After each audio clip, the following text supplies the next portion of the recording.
دین ما دین دلسوز است. رحمت من از تمام چیز وسیع‌تر و بزرگتر است. هرچند گناه کردی از خداوند مهربان ناامید نباش. یک گناه کردیم و گفتیم خدا می بخشد. کاری بد کردیم و گفتیم خدا می بخشد.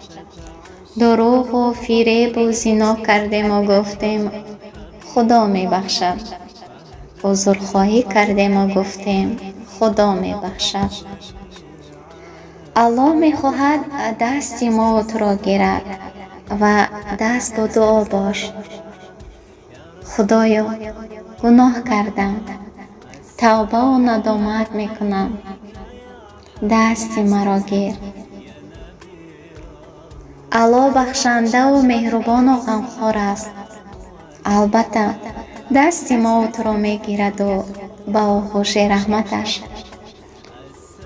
امید داشته باش به الله بزرگ. دروازه های بهشت به شخصانی که وجدان و قلب پاک دارند همیشه گشاده است. ای بنده، همیشه تکیه به خداوند مهربان بکن. انشاءالله به مراد و مقصدت خواهی رسید.